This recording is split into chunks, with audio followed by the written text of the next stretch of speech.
Hello, good morning, बैठिए please.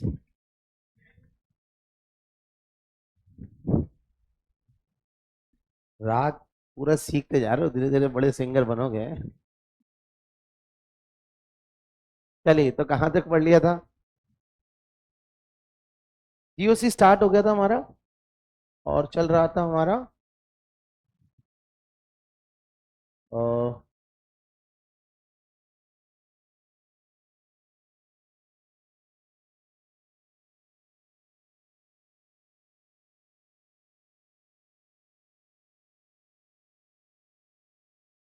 General organic chemistry lecture number शायद 3 रहेगा। 3 रहेगा ना? 3 रहेगा। और यहाँ पर हम लोग डिस्कस करेंगे आज एप्लीकेशंस, क्योंकि एप्लीकेशन शुरू नहीं हुई थी। तो applications of inductive effect. DBP homework दी थी क्या? कौन से नंबर की डीबीपी? 7 और 8 नंबर डीबीपी डिस्कस कर लेते ना भाई, दिखा दो कोई। डीबीपी नंबर 7 और 8 पहले डिस्कस कर लेंगे। डीबीपी नंबर 6 हो चुकी है। 7 नंबर डीबीपी बताइए, question number 1 to 5।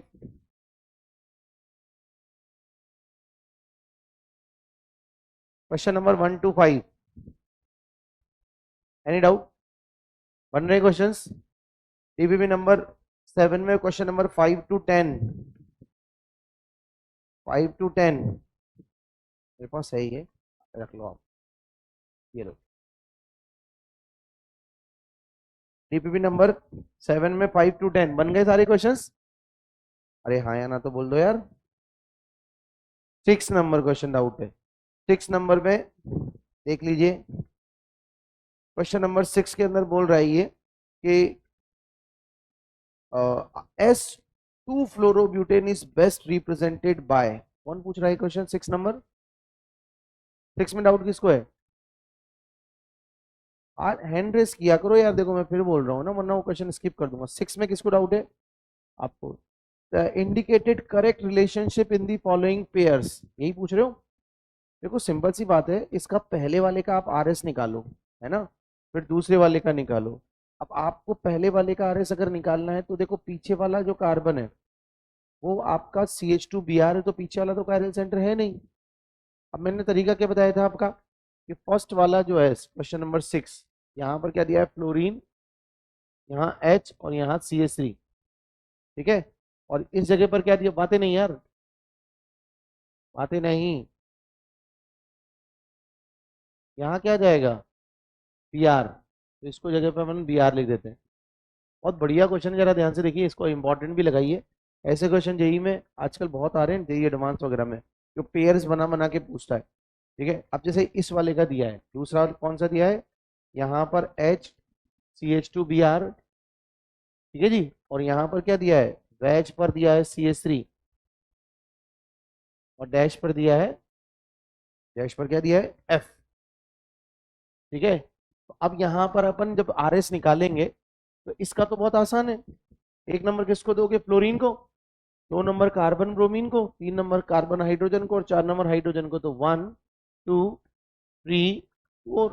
Fourth group dash line पर नहीं है, तो इसको लेकर जाएंगे यहाँ 4, और यहाँ के ले आएंगे 1। अब देखिए 1 2 3 क्लॉकवाइज आ रहा है, क्लॉकवाइज आ रहा है तो आर, लेकिन आर का आर रहेगा या एस हो जाएगा? क्योंकि ऑड इंटरचेंज से जो भी आएगा उसका उल्टा। एक बार चेक कर लेना, मैं कुछ गलत कर रहा हूँ तो, है ना? सही है। अब इस वाले को कैसे निकालोगे? मैंने कहा था देखो, ये हमने वेज डैश में सीखा है, हमने फिशर में सीखा है। न्यूमैन को तो या तो हमें कन्वर्ट करना पड़ेगा। दूसरा तरीका है सबसे बढ़िया, मैंने एक तरीका और सिखाया था, fourth group away from the observer होना चाहिए। Fourth group away from the observer होना चाहिए। तो फोर्थ ग्रुप कहाँ है जरा ध्यान से देखो। यहाँ पर अगर मैं नंबरिंग करूँ तो 1 number fluorine, 2 number circle carbon पीछे वाला, 3 नंबर मिथाइल, और 4 नंबर हाइड्रोजन। इस कार्बन के लिए ध्यान देना। 1 नंबर किसको दिया? फ्लोरीन को। ऐसे सोचो, यहाँ कार्बन है, इस कार्बन से फ्लोरीन जुड़ा हुआ है, इधर पीछे की तरफ CH2Br है। सर्कल कार्बन क्या है? CH2Br, पीछे वाला। और हाइड्रोजन कहाँ है? यहाँ पर। ठीक है। और मिथाइल कहाँ है? यहाँ पर। अब सोचो फोर्थ ग्रुप कहाँ है? यहाँ पर। तो क्या मैं फोर्थ ग्रुप के अवे अब जस्ट अपोजिट खड़ा हो जाऊं, यहां पर अपने आप को विजुलाइज करूं, तो क्या मैं कह सकता हूं एक नंबर यहाँ फ्लोरीन, 2 नंबर Br और 3 नंबर CH3। तो क्या मुझे इस तरह से ओरिएंटेशन समझ में आ रहा है? अब ये 3D में विजुलाइज करना पड़ेगा। Can you visualize? वापस हो जो, ये फ्रंट कार्बन है, फ्रंट कार्बन से क्या जुड़ा हुआ है? फ्लोरीन। इधर से क्या जुड़ा हुआ है? CH2Br। इधर क्या है? CH3। और उधर क्या है? H। 1 2 3। इधर से ही क्यों देख रहा हूं? क्योंकि फोर्थ ग्रुप के अपोजिट होना चाहिए ऑब्जर्वर। भाई फंडामेंटल यहीं से तो स्टार्ट आए थे। हमने क्यों बोला था fourth group should be on dash line? Dash का मतलब क्या होता है? Below the plane. और हम आगे होते हैं, तो हम आगे तो एच पीछे होना चाहिए। यही कॉन्सेप्ट हमने न्यूमैन सॉहर्स पे डायरेक्ट अप्लाई कर दिया। फोर्थ ग्रुप के आगे खड़े हो गए हम। तो क्या मैं बोल सकता हूँ यहाँ पर मुझे 1 2 3 क्लॉकवाइज नजर आ रहा है? तो ये क्या आ रहा है? आर। बोलो हाँ या ना, बोलो। अब ऐसे ही जरा दूसरा वाला भी चेक कर लो पहले। दूसरे वाले में यहाँ पर क्या दिया हुआ है? RS से डायरेक्ट सॉल्व हो जाएगा है। तो अब RS से सॉल्व होगा तो बताइए पहले वाले का क्या आ रहा है? जल्दी बताओ। सेकंड में फर्स्ट का कार्बन का क्या आ रहा है? RS निकालो भाई जल्दी। मैंने बोला ना 2 से 3 कायरल सेंटर, 3 कायरल सेंटर को तो RS फटाफट निकालना आना चाहिए। 6 का सेकंड कंपाउंड में जो पेयर आ रहा है, पहले वाले कंपाउंड का RS क्या आ रहा है? 1 2 3 R। और दूसरे का क्या आ रहा है? और इंटरचेंज करोगे 1 1 के बाद यहां पर लेकर आओगे आपका 2 3 R। R का उल्टा S। ऐसे ही अगले वाले का क्या आ रहा है? फोर्थ ग्रुप पहले इंटरचेंज करोगे यहां से 1 और 2 3 R। R का उल्टा S। एक बार चेक कर लेना मैं कुछ गड़बड़ तो नहीं कर रहा हूं। फिर ऐसे 1 2 और फोर्थ ग्रुप को ऊपर लेकर जाएंगे 3 1 2 3 R। R का उल्टा S। अब देखो एक आ रहा है RS, एक आ रहा है SS। बताओ RS की मिरर इमेज क्या होनी चाहिए थी? लेकिन क्या ये मिरर इमेज बनी? यानी यहां पर क्या आ जाएगा? डायस्ट्रोमर। ये क्या आ रहा है? एनेंशियोमर। बोलो सही है। अब ऐसे ही थर्ड वाले में RS का निकालो फटाफट। थर्ड वाले में क्या आ रहा है? 1 2 3 R। R का उल्टा S, क्योंकि फोर्थ ग्रुप हॉरिजॉन्टल लाइन पर है। इतना जल्दी निकालना आना चाहिए आपको RS। ठीक है, एग्जाम में ज्यादातर बच्चे बोल नहीं रहे, इसका मतलब उनको RS निकालना नहीं आ रहा है। जो नहीं बोल रहा है मैं यही अज्यूम करूंगा कि उसको RS निकालना नहीं आता है। क्यों? क्योंकि अगर आता हो तो तुरंत बोलता हो, है ना? तो नीचे वाले कायरल सेंटर का बताओ। 1 2 3 S। S का उल्टा R। आ रहा है समझ में? सेकंड वाले फिशर का बताओ। ऊपर वाले कायरल सेंटर का 1 2 3 S। S का उल्टा, क्योंकि फोर्थ ग्रुप हॉरिजॉन्टल लाइन पर है। नीचे वाले का 1 2 3 R। R का उल्टा। अब देखो ये है आपका SR और ये है RS। लेकिन भाई ये भी हो सकता है कि दोनों आइडेंटिकल हो। सुपर इंपोज भी तो कर सकते हैं ना। बताओ क्या सुपर इंपोज कर रहे हैं क्या? सुपर इंपोज कर रहे हैं क्या? अच्छा, क्या कंपाउंड ऑप्टिकली एक्टिव है? ऑप्टिकली एक्टिव है पक्का? ये देखो यहाँ पर HBr, यहाँ पर क्या आ रहा है? CH3H। और यहाँ पर क्या आ रहा है? Br। क्या इस कंपाउंड में POS COS आ रही है? बिल्कुल आ रही है। देखो कैसे, इस मिथाइल को नीचे लेकर जाओ और यहाँ Br इधर लेके जाओ। ये कितने इंटरचेंज हुए? कितने इंटरचेंज हुए? 1। अब Br को यहाँ पर मैं यहाँ लेकर आऊं और H को यहाँ ले आऊं। इवन इंटरचेंज में देखो यहाँ से POS आ जाएगी, आ जाएगी। मैंने आपको सिखाया था ना कि अगर डायरेक्ट POS COS नहीं आए और फ्री रोटेशन या इवन इंटरचेंज के बाद आ जाए तो वो भी ऑप्टिकली इनएक्टिव माना जाएगा। तो इसका मतलब यहाँ पी, ऐसे सोचो मुझे कैसे डाउट हुआ। इसकी जो 3 वैलेंसी थी, इसकी भी वही 3 वैलेंसी थी। सेम वैलेंसी देखो, इस पर HBr CH3 था, इस पर भी HBr CH3 था। अब बताओ एक R आ रहा है और एक S आ रहा है, तो आपको नहीं लग रहा कि इंटरनल POS आ जाएगी? क्योंकि S की मिरर इमेज क्या होती है? R, यानी मॉलिक्यूल के अंदर ही POS आ गई। अब ये चीज यहाँ नहीं हो सकती। यहाँ क्यों नहीं हो सकती? क्योंकि सेकंड में अगर आप देखोगे तो ऊपर वाला कायरल सेंटर अलग है। फर्स्ट वाला उसमें देखो एक की तरफ मिथाइल है और दूसरे वाले में देखो इथाइल है। तो अगर RS आ भी रहा है तो क्या यहाँ पर POS आ पाएगी? क्यों नहीं आ पाएगी? क्योंकि इसकी वैलेंसीज अलग है, इसकी वैलेंसीज अलग है। समझ में आ गया? तो यहाँ पर हम बोलेंगे कि थर्ड वाले में आपका रिलेशनशिप क्या आ जाएगा? आइडेंटिकल। अब जरा फटाफट से आंसर बताओ क्या आ रहा है? 6 का, 6 का आंसर क्या है? ए। तो ए वाला ए या बी? सी, सी वाला। बेटे यहाँ खड़े हो जाओ आप। आपको मैंने एंटर होने के लिए बोला था क्या?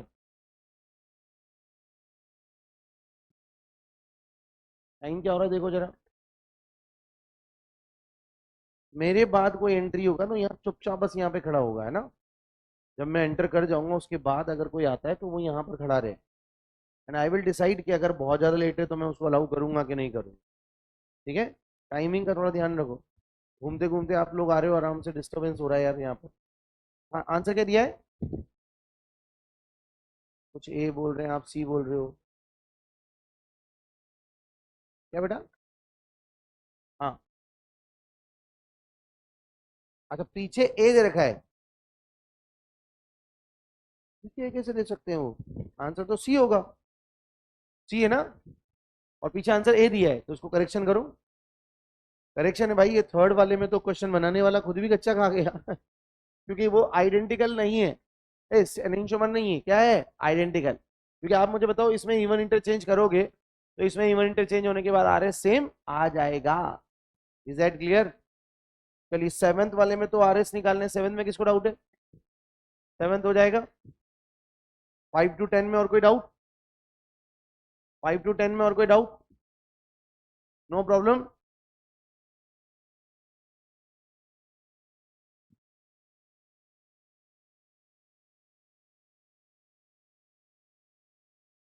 ये समझ में आ रहा है ना, आइडेंटिकल है। अब ये एनेंशोमर कैसे बने, नहीं क्यों नहीं है? क्योंकि सुपर इम्पोज कर जाएगा। इसमें इवन इंटरचेंज करके देखना और उसमें भी इवन इंटरचेंज करके देखना, और दोनों को एक दूसरे के ऊपर सुपर इम्पोज करवाना, सुपर इम्पोज आ जाएगा। क्योंकि हमने कहा भी था कि अगर ऑप्टिकली इनएक्टिव कंपाउंड है तो उसकी मिरर इमेज क्या होती है? आइडेंटिकल। ठीक है, तो इसलिए आंसर इसका 6 का क्या आंसर कर लोगे? सी। चेंज कर लो 6 का आंसर। 6 का आंसर सी। बोलो सही है? चलिए, 5 to 10 में बेटा और कोई डाउट? चलिए, 8 नंबर डीबीपी पे आ जाए। Question number 1 to 5। Question number 1 to 5। Question number 1 to 5, 5 to 10, 8। 8 वाले क्वेश्चन में देखिए ध्यान से। बोल रहे, हाँ 8 वाले में कुछ करेक्शन है शायद, है ना?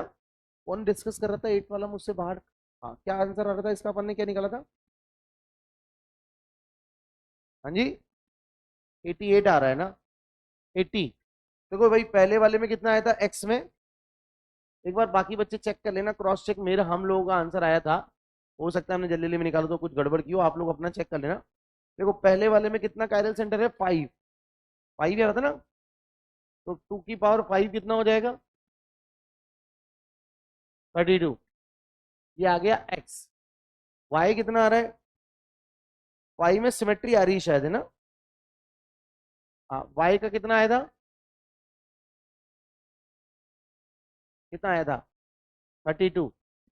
और जेड में 16। तो 32 और 32 कितना हो गया? कितना हो गया? 64। और 64 प्लस 16 कितना? 80। तो ये आंसर करेक्शन है। 80 तो किसी से मैच करेगा ही नहीं। तो एक बार आप 80 वाला, 8 वाला चेक करिएगा, टीपीपी नंबर 7 का। टीपीपी नंबर 7 का क्वेश्चन नंबर 8 एक बार मुझे क्रॉस चेक करके बताइएगा। हाँ सर, ये हमारा भी चेंज आ रहा है, एक बार क्रॉस चेक कर लेना घर पर। 9, टीपीपी नंबर 7 में 5 to 10 में और कोई डाउट? 8, ये कौन सा बताया था?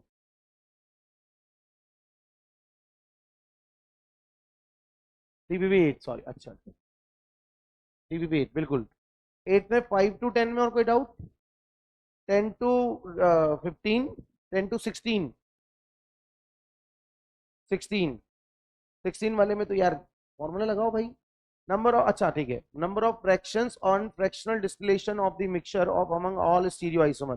देखो, इस क्वेश्चन की हिंट ये है 16 में कि जो फ्रैक्शंस होते हैं, आप ये मुझे बताओ, क्या मैंने आपको एक स्टेटमेंट लिखवाया था कि एनेंशियोमर्स का डायरेक्ट हम फिजिकल टेक्निक से सेपरेशन नहीं कर सकते? क्योंकि एनेंशियोमर की फिजिकल प्रॉपर्टीज सेम होती है, जैसे कि बॉइलिंग पॉइंट सेम होता है, मेल्टिंग पॉइंट सेम होता है, कलर, सॉल्युबिलिटी, ये कब आती है, कब ये क्या होती है? सेम।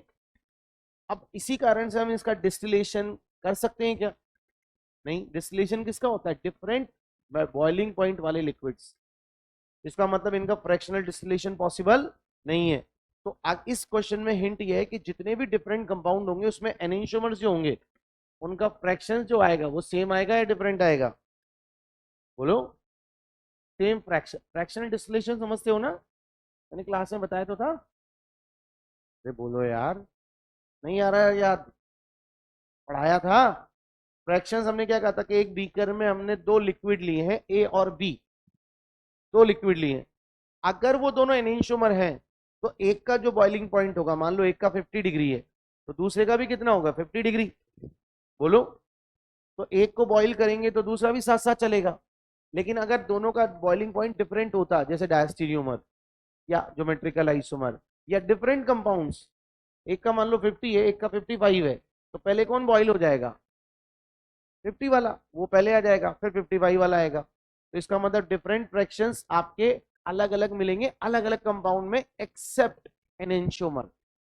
इस क्वेश्चन को इस तरह सॉल्व करेंगे। Is that clear? Because enantiomers have same physical property like boiling point, melting point. आप कर लोगे इसको ट्राई? अब ट्राई करना नहीं आए तो फिर बताना। चलो आगे बढ़ते हैं। आओ बैठो, आप बैठिए, टाइम पे आइए। 5-10 मिनट का ठीक है, चलता है, गैप है ना, उससे ज्यादा का नहीं, बिल्कुल नहीं चलेगा।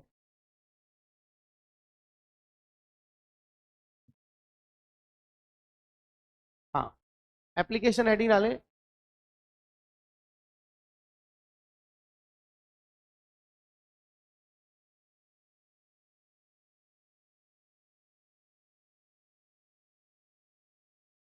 Applications of inductive effect. बच्चों एप्लीकेशन ऑफ इंडक्टिव इफेक्ट क्या है, लॉजिक समझना। कि मान लीजिए कोई कार्बोकेटायन आपसे पूछा जाए कि उसकी स्टेबिलिटी निकालो, ठीक है? कोई कार्बोकेटायन की, मैं सीधा ही क्वेश्चन करवा रहा हूँ आपको, है ना, सीधे क्वेश्चन, क्योंकि देखिए हम ड्रॉपर बैच में है। अगेन आई रिपीट, हमें जितने लेक्चर्स मिलेंगे हमें उतने में सिलेबस कंप्लीट करना पड़ेगा। तो हो सकता है कि कुछ बच्चे को लगे सर यहाँ इंटरमीडिएट क्या होते हैं क्या नहीं होते हैं। अगर छोटी मोटी बात आपके दिमाग में आती भी है ना तो आपको डाउट पूछना है मुझसे, सर ये कैसे हुआ, है ना? आपकी रिस्पॉन्सिबिलिटी है कि सर ये मुझे बात समझ में नहीं आई। वरना बिल्कुल बेसिक बात, जैसे कार्बन की 4 वैलेंसी है, क्या ये बताने की जरूरत है?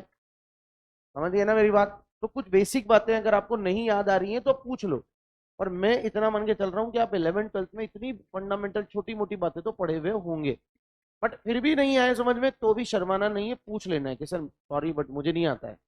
तो ये नहीं कि सर आपने तो बोला था ना कि मुझे कुछ आना चाहिए इसलिए मैं तो थोड़ा हेजिटेट होके कुछ बोला नहीं। ऐसा नहीं, कुछ भी नहीं आया तो हैंड रेस करना है। और अगर आप नहीं बोल रहे हो, नहीं पूछ रहे हो, तो आई विल अज्यूम दैट कि ये बेसिक चीज आपको आती है। Is that clear? तो यहां पर जैसे मान लीजिए मैं बोल रहा हूं, स्टेबिलिटी वाली बात करेंगे। Stability of carbocation, carbon free radical, free radical and carbanion. ठीक है बच्चों, ये 3 इंटरमीडिएट की स्टेबिलिटी चेक करनी है। Stability of carbocation, carbon free radical and carbanion. ठीक है, they all are known as intermediates. Bracket में इनको लिख लेना, they are all known as intermediate. Intermediate का मतलब क्या होता है? जो बीच में बने, जो बीच में बनता है। जैसे मान लीजिए कोई 2 स्टेप की रिएक्शन है जिसमें रिएक्टेंट कन्वर्ट हो रहा है किसमें? आई में, और आई कन्वर्ट हो रहा है पी में। मतलब आपसे मैं बोलूं बताइए कितने स्टेप की रिएक्शन है, तो आप क्या कहोगे? भाई सर 2 स्टेप लग रहे हैं, एक स्टेप फर्स्ट और एक स्टेप सेकंड। बोलो मेरे भाई, कितने स्टेप की रिएक्शन है? 2। स्टेप 1 में क्या हुआ? आर से आई बना, आर से आई बना। स्टेप 2 में क्या हुआ? आई से पी बना। R for reactant, P for product और I for intermediate, I for intermediate. Yes और नॉट? तो इसका मतलब इंटरमीडिएट किसी एक स्टेप के लिए रिएक्टेंट का काम करता है और दूसरी स्टेप के लिए प्रोडक्ट का काम करता है। बोलो यस और नॉट? जैसे इस स्टेप की बात करूं तो इस स्टेप का तो प्रोडक्ट होगा ना इंटरमीडिएट, लेकिन अगली स्टेप का रिएक्टेंट। यानी वो किसी एक स्टेप के लिए प्रोडक्ट होगा और अगली स्टेप के लिए रिएक्टेंट होगा। बोलो यस और नॉट? जैसे मान लो बच्चों, मैं एक और रिएक्शन लेता हूं। लेट सपोज मैंने बोला आर, इससे बना I1, फिर इससे बना I2 और इससे बना P। आप मुझे बताइए कितने स्टेप की रिएक्शन हुई? कितने स्टेप की रिएक्शन हुई? 3 स्टेप। 3 स्टेप कैसे? ये हो जाएगा स्टेप 1, ये हो जाएगा स्टेप 2, ये हो जाएगा स्टेप 3। आया ना? अब बताइए क्या I1 इस स्टेप का प्रोडक्ट है लेकिन अगली स्टेप का रिएक्टेंट है? आया ना? ऐसे ही I2 इस स्टेप का प्रोडक्ट है इस सेक पिछली वाली का, और अगली वाली का रिएक्टेंट है। तो हम बोलेंगे ये आपका इंटरमीडिएट होगा। बोलो बच्चों, तो इस रिएक्शन में कितने इंटरमीडिएट होंगे? 2। तो याद रखना, इंटरमीडिएट हमेशा मल्टी स्टेप रिएक्शन के लिए होते हैं। ऑब्वियसली सिंगल स्टेप की रिएक्शन है तो उसमें कोई इंटरमीडिएट नहीं होगा। यानी एक से ज्यादा स्टेप जब होंगी तभी इंटरमीडिएट एग्जिस्टेंस में आएंगे, और ये आने के बाद खत्म भी हो जाएंगे। बनने के बाद खत्म भी हो जाएंगे, क्योंकि बनेंगे और बनने के बाद ये कन्वर्ट हो जाएंगे। यानी बीच में बनेंगे, ड्यूरिंग द रिएक्शन, रिएक्शन के दौरान बनेंगे। कब बनेंगे? रिएक्शन के दौरान। लॉजिक समझ में आ रहा है क्या? पक्का?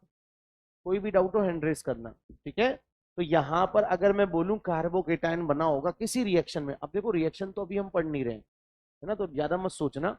बस ये समझ लो कि इतना समझ में आ रहा होगा आपको कि सर रिएक्शन के बीच में बन रहे हैं, कार्बोकेटायन बन रहा होगा, कार्बन फ्री रेडिकल बन रहा होगा, कार्बन एनायन बन रहा होगा, तो इसको हम बोल रहे हैं कि ये आपके इंटरमीडिएट है। ठीक, तो जैसे फॉर एग्जांपल मान लीजिए मैंने बोला एग्जांपल नंबर 1, यहां पर मैं ले रहा हूं CH3 C CH3 CH3 और यहां पर लगा दिया प्लस।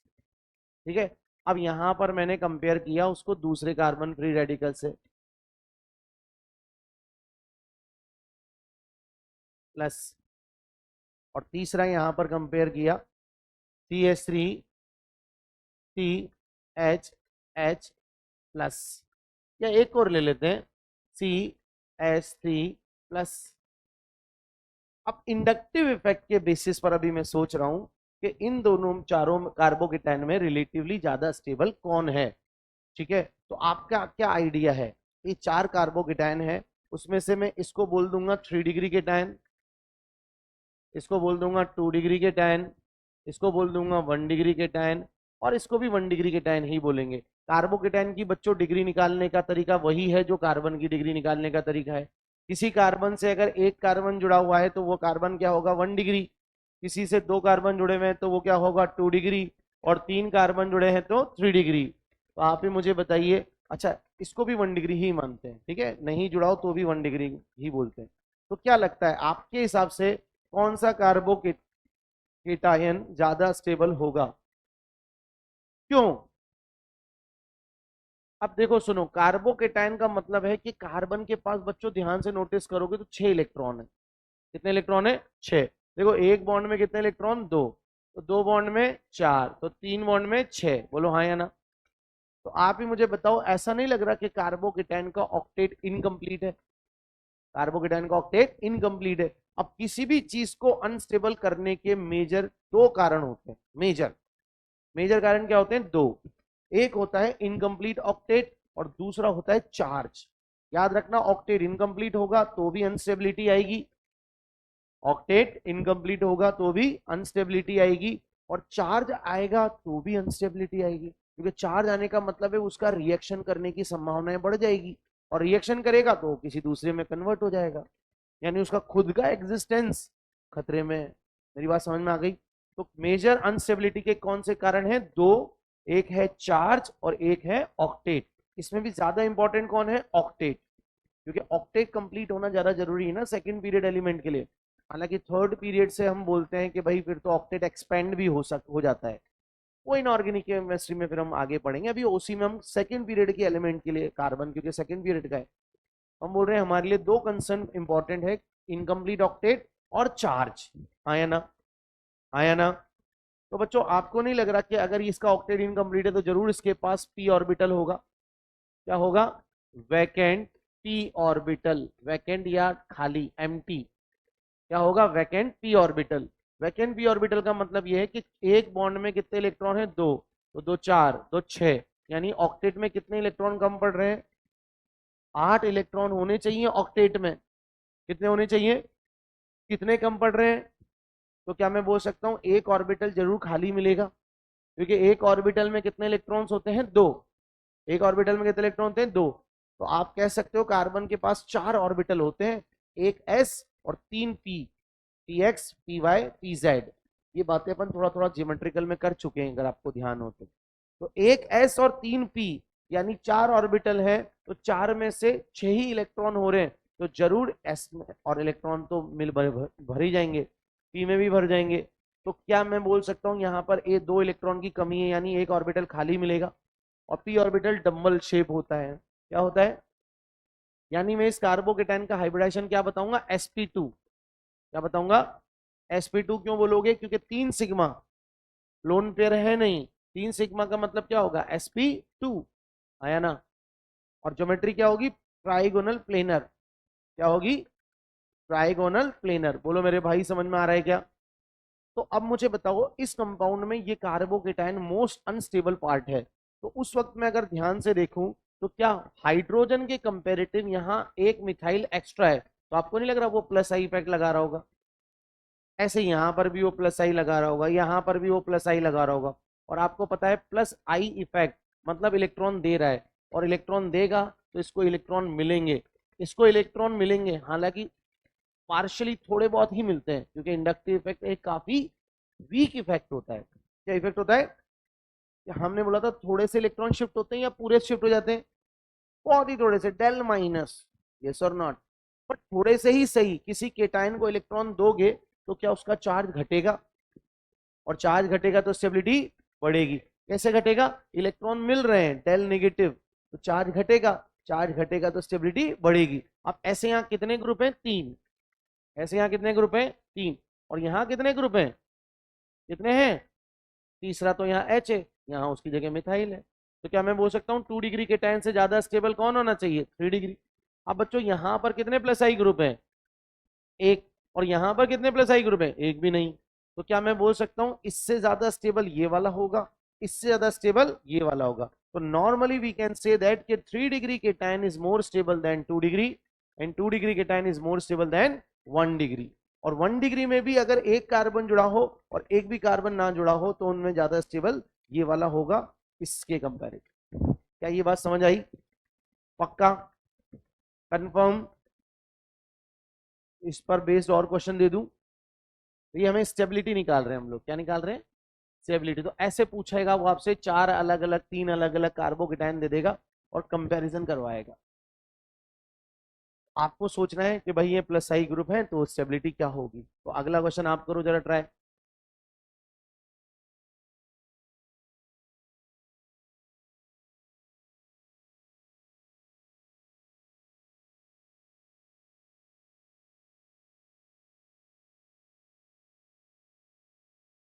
ए बी सी मान लेना, ए बी सी। और आपको बताना है मोस्ट स्टेबल, फिर सेकेंड मोस्ट स्टेबल, फिर लास्ट में लीस्ट स्टेबल।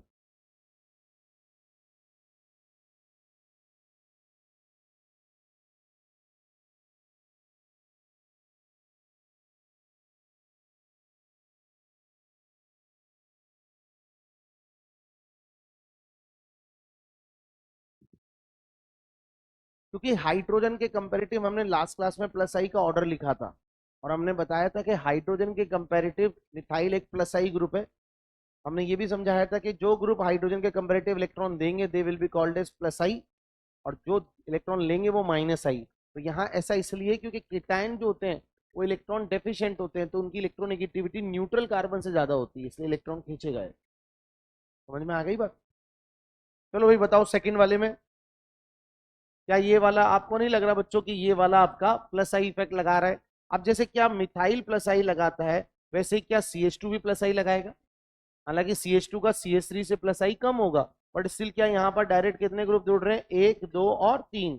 तो कितने देने वाले ग्रुप हैं? 3। यहाँ कितने देने वाले ग्रुप हैं? 2। बोलो हाँ या ना? ध्यान रखना बच्चों, आपको कार्बोकेटाइन जहां पर है उसकी स्टेबिलिटी से मतलब है, क्योंकि आपको स्टेबिलिटी निकालनी है तो कौन सा पार्ट सबसे ज्यादा स्टेबिलिटी, किस पार्ट पे सबसे ज्यादा स्टेबिलिटी डिपेंड करेगी? जो मोस्ट स्टेबल पार्ट हो या अनस्टेबल पार्ट हो? अनस्टेबल। क्योंकि स्टेबल वाले, अब बाकी ग्रुप तो सारे स्टेबल हैं, मोस्ट अनस्टेबल पार्ट कौन सा है, कार्बोकेटायन। तो भाई वही पार्ट आपकी सबसे ज्यादा स्टेबिलिटी अफेक्ट करेगा ना, बोलो हाँ या ना। इसलिए जब भी कहीं केटायन आ जाए, एनायन आ जाए, रेडिकल आ जाए, तो उसी पर फोकस करते हैं अपन, because it is the most unstable condition, most unstable part. तो उसकी स्टेबिलिटी बढ़ रही है तो ओवरऑल स्टेबिलिटी बढ़ जाएगी, उसकी स्टेबिलिटी घट रही है, ओवरऑल स्टेबिलिटी बढ़ जाएगी, घट रही है तो घट जाएगी, बढ़ रही है तो बढ़ जाएगी, बोलो हाँ या ना। तो क्या मैं बोल सकता हूं यहां पर इस जगह पर, क्या यहां पर हम बोलेंगे कि यहाँ 3 डिग्री के टाइम, ये कौन सा केटायन है 2 डिग्री, ये कौन सा केटायन था 3 डिग्री, और यहाँ पर प्लस किस पे आ रहा है 1 डिग्री के टाइम पर, तो ये कौन सा हो जाएगा 1 डिग्री। क्या यहाँ इलेक्ट्रॉन देने वाला ग्रुप एक ही है, तो मैं बोलूंगा प्लस आई के बेसिस पर सबसे ज्यादा आंसर क्या हो जाएगा 3, मतलब 3 डिग्री फिर 2 डिग्री फिर 1 डिग्री, यानी ए बी और सी, यहाँ भी यही था ए बी और सी फिर डी भी था यहाँ पर, बोलो हाँ या ना। पक्का, क्या आपने ये सोच लिया था, कंफर्म। चलिए अगला बताइए, ऐसे ही मैं आपसे अगला पूछ रहा हूं, यहां पर CH3 पॉजिटिव, CD3 पॉजिटिव और CT3 पॉजिटिव, बोलो भाई।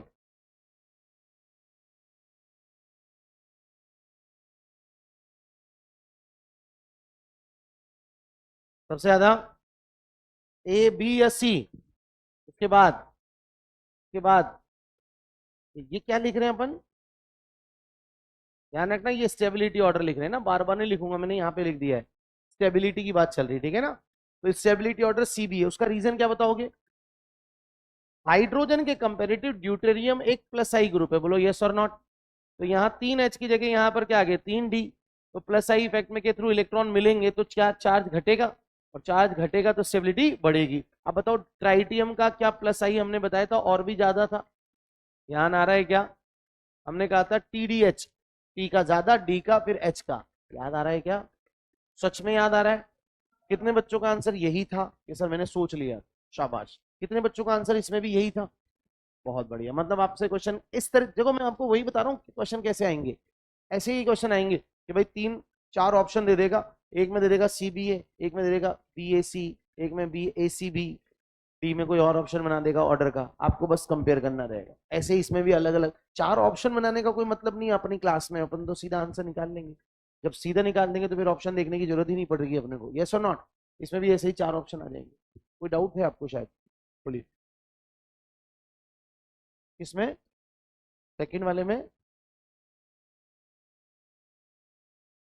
Anti, anti aromatic, anti aromatic क्या होता है, मैं तो जानता ही नहीं हूँ, ये क्या होता है, क्या होता है, क्या एंटी एरोमेटिक, ये क्या पाई, पाई क्या है, मैथ्स में पढ़ा है पाई तो मैंने, है तो नहीं होगा बेटा, पढ़ाने वाले को पता है कि उसको कैसे पढ़ाना है ना, तो वो वही टॉपिक लेगा जो उसी टॉपिक से सॉल्व हो रहा हो, है ना। देखो यही तो टीचिंग होती है, आगे जाके चीजें बदल जाएंगी, एरोमेटिक फिर उसमें हाइपर कॉन्जुगेशन भी लगा सकते हो अभी आप इसमें, है ना, तो मल्टीपल चीजें लगा सकते हो, लेकिन मुझे पता है कि मैं सिखा रहा हूँ, तो मैं पहले ए सिखा रहा हूँ तो मैं बी वाली बात कभी नहीं करूंगा, और बी सिखा रहा हूँ तो मैं बी और ए की बात कर लूंगा, लेकिन मैं सी की बात नहीं करूंगा। ऐसे में सी टॉपिक पढ़ा रहा हूं तो ए बी सी तीनों पर बेस्ड क्वेश्चन दे दूंगा, लेकिन डी वाले की जिक्र नहीं करूंगा, यही तो आर्ट होती है टीचिंग में, है ना। तो डोंट वरी, वो नहीं आएगा अभी, तो आपने पूछ लिया ठीक है, कोई इशू नहीं है, लेकिन ध्यान रखना अभी वो है ही नहीं, पहली बात तो एंटी एरोमेटिक कोई सा भी नहीं, तीनों ही नॉन एरोमेटिक। चले आगे, चलिए कितने एग्जाम्पल हो गए, जी चौथा लिखो।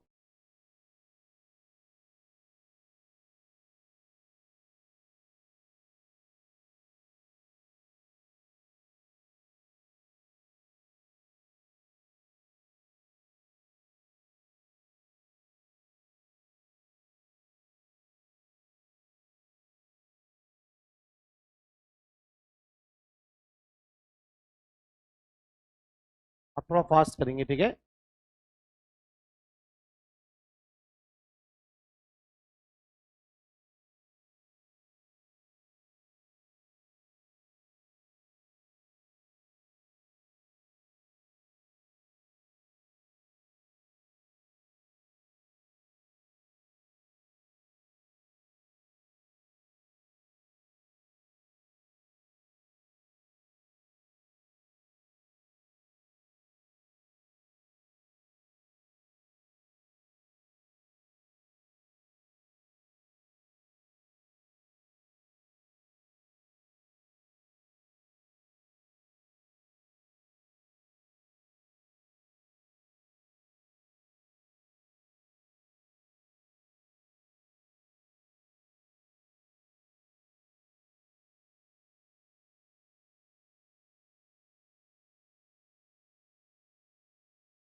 चलो पेज अगले पेज पे लिखेंगे, ज्यादा बेटर रहेगा, यहाँ स्पेस की प्रॉब्लम आएगी।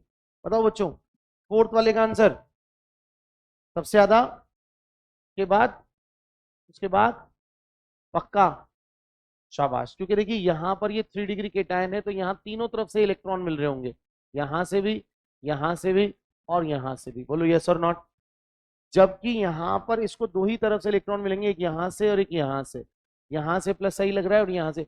याद रखो मैं कार्बोकेटाइन पर फोकस कर रहा हूँ, तो कार्बोकेटाइन को ये इलेक्ट्रॉन देंगे तो स्टेबिलिटी बढ़ेगी। और यहाँ पर देने वाले 3 ग्रुप हैं तो ज्यादा स्टेबिलिटी बढ़ेगी, और यहाँ पर देने वाला ग्रुप कितना है, एक, तो कम दे रहा है तो मतलब कम स्टेबिलिटी बढ़ेगी। बोलो यस और नॉट, यस और नॉट। मतलब मैं इसको ऐसे भी समझा सकता हूँ कि यहाँ चार्ज ज्यादा घटेगा, यहाँ चार्ज कम घटेगा, और यहाँ चार्ज और कम घटेगा। और चार्ज जितना ज्यादा घटेगा स्टेबिलिटी उतनी ही ज्यादा बढ़ेगी। बोलो हाँ या ना, लॉजिक क्लियर है। चलो इसी तरह से कार्बोकेटाइन की तरह कार्बन फ्री रेडिकल की भी स्टेबिलिटी हम निकाल सकते हैं। कार्बन फ्री रेडिकल बच्चों ऐसी स्पीशी होती है जिसमें कि एक अनपेड इलेक्ट्रॉन आ जाता है। क्या आ जाता है, अनपेड। ये एक डॉट मतलब एक अनपेड इलेक्ट्रॉन। अब बताइए टोटल इलेक्ट्रॉन कितने हो गए इसके वैलेंस शेल में, वैलेंस शेल में 7 इलेक्ट्रॉन हो गए, क्योंकि एक बॉन्ड में कितने, दो, तो दो 4, दो 6, और एक वैलेंस शेल में अनपेड इलेक्ट्रॉन। तो क्या इसका पास अब की बार ये जो ऑर्बिटल खाली था, वैकेंट था, एम्प्टी था, अब वो एम्प्टी या वैकेंट नहीं है, हाफ फिल्ड है। क्या है ये, हाफ फिल्ड। हाफ फिल्ड क्यों है, क्योंकि एक ऑर्बिटल में कितने ऑर्बिटल इलेक्ट्रॉन हो सकते हैं, दो। अब दो में से एक इलेक्ट्रॉन आ गया तो आधा भर गया है, आधा भर गया है, तो मैं कहूंगा half filled P orbital, half filled P orbital. Yes और नॉट। अब आप बताओ बच्चों, पी ऑर्बिटल के कारण इसका ऑर्बिटल 7 इलेक्ट्रॉन कैरी कर रहा है। कितने इलेक्ट्रॉन, 7। क्या अभी भी ऑक्टेट इनकम्प्लीट है, तो अब इसको दो नहीं, एक ही बात अनस्टेबल बना रही है। कार्बोकेटाइन में दो बातें अनस्टेबल बना रही थी, एक था चार्ज और एक था आपका इनकम्प्लीट ऑक्टेट। 6 इलेक्ट्रॉन थे।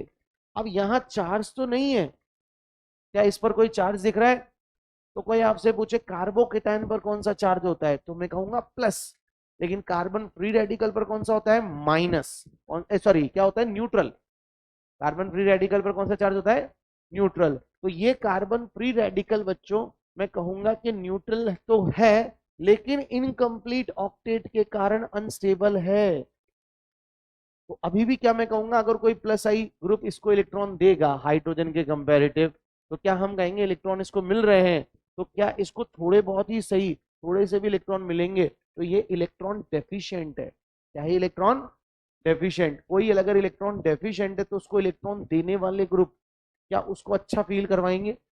अच्छा फील मतलब अगर आपके पास इनकम्प्लीट ऑक्टेट है तो क्या आपकी स्टेबिलिटी बढ़ेगी, अगर आपको कोई पूरी तरह से नहीं, थोड़े बहुत तरीके से भी इलेक्ट्रॉन दे तो। पूरे तरह से देते तो बहुत अच्छा होता, पर इंडक्टिव इफेक्ट में ऐसा नहीं होता है, पार्शियली थोड़े थोड़े इलेक्ट्रॉन शिफ्ट होते हैं। तो क्या मैं कहूंगा रेडिकल भी प्लस आई ग्रुप से क्या होगा, स्टेबल। क्या होगा, स्टेबल। तो यहां पर ऐसे कितने प्लस आई ग्रुप हैं, दो। तीसरा यहाँ मिथाइल की जगह हाइड्रोजन है, तो हाइड्रोजन का प्लस आई इफेक्ट नहीं होता है एज कंपेयर टू मिथाइल की बात कर रहा हूं। वैसे ही यहां पर बताइए एक ही प्लस आई ग्रुप है, तो बताइए 1 डिग्री फ्री रेडिकल ज्यादा स्टेबल होगा या 2 डिग्री फ्री रेडिकल ज्यादा स्टेबल होगा या 3 डिग्री फ्री रेडिकल ज्यादा स्टेबल होगा। बोलो मेरे भाई, 3 डिग्री। बोलो हाँ या ना। तो क्या मैं बोल सकता हूँ आंसर क्या आ जाएगा, यहाँ पर भी ए, बी, सी और फिर डी, क्योंकि यहाँ तो एक भी ग्रुप नहीं है देने वाला। इज दैट क्लियर, आया क्या समझ में, किसी को कोई डाउट, तो बताइए 6 में क्या आंसर आएगा। क्या इसका आंसर ए, बी, सी होगा। इसमें से 3 डिग्री फ्री रेडिकल कौन सा है, सबसे ज्यादा ए। ये 3 डिग्री फ्री रेडिकल है, कैसे, क्योंकि जिस कार्बन पर रेडिकल बन रहा है वहां 3 कार्बन ग्रुप जुड़े हुए, 1, 2 और 3। तो क्या मैं कह सकता हूं ये 3 डिग्री फ्री रेडिकल है, ये 2 डिग्री फ्री रेडिकल है क्योंकि यहाँ 2 कार्बन जुड़े हुए हैं। बोलो बेटा सही है। और यहाँ पर कितने ग्रुप हैं, एक। तो मैं बोलूंगा 1 डिग्री फ्री रेडिकल्स में कम प्लस आई ग्रुप जुड़े हैं, इसलिए कम स्टेबिलिटी होगी। 2 डिग्री में ज्यादा जुड़े हुए हैं, और 3 डिग्री में 3 यानी सबसे ज्यादा जुड़े हुए हैं। तो मोर स्टेबल रेडिकल तभी होगा जब उससे ज्यादा प्लस आई ग्रुप जुड़े हैं। इंडक्टिव के से बात चल रही है अभी। क्या मेरी बात समझ में आई? केटायन हो गया, रेडिकल हो गया। अब बात कर लेते हैं एनायन की। किसकी बात कर लेते हैं? एनायन की। ठीक है, तो यहां तक नोट कर लिया हो तो आगे चले। यहां तक किसी को कोई डाउट? कॉन्सेप्ट समझ में आ रहा है? तो इंडक्टिव इफेक्ट की हेल्प से हम केटायन एनायन रेडिकल की स्टेबिलिटी डिटरमाइन कर रहे हैं। आगे बढ़े। अच्छा, ये छोटे छोटे क्वेश्चन पूछेगा कि बताइए इसके अनपेयर्ड मतलब जो पी ऑर्बिटल है उसमें कितने इलेक्ट्रॉन होते हैं, तो हम बोलेंगे एक, हाफ फिल्ड है। ये पूछेगा इसका हाइब्रिडाइजेशन क्या है, तो हम क्या बताएंगे? sp2। sp2 क्यों? क्योंकि 3 सिग्मा है और लोन पेयर 0 है। लोन पेयर है या अनपेयर्ड है? अनपेयर्ड को तो काउंट करेंगे नहीं। तो sp2 का ज्योमेट्री क्या होती है? Trigonal planar. क्या होगी? Trigonal planar. बोलो हाँ या ना। फिर ये आपसे पूछेगा बताइए कार्बोकेटायन और carbon free radical electron rich species है या इलेक्ट्रॉन डेफिशिएंट स्पीशी है? रिच या डेफिशिएंट? बताओ, इनका ऑक्टेट कंप्लीट है या नहीं है? तो किसी के पास 6 इलेक्ट्रॉन थे, किसी के पास 7 इलेक्ट्रॉन है, तो क्या इनकम्प्लीट होने के कारण ये इलेक्ट्रॉन डेफिशिएंट होंगे? क्या होंगे? Electron deficient. और बच्चों ध्यान रखना, इलेक्ट्रॉन डेफिशिएंट स्पीशी को, इलेक्ट्रॉन डेफिशिएंट को हम बोलते हैं क्या? इलेक्ट्रॉन डेफिशिएंट स्पीशी, इसको हम बोलते हैं क्या? इलेक्ट्रोफाइल। क्या बोलते हैं? इलेक्ट्रोफाइल।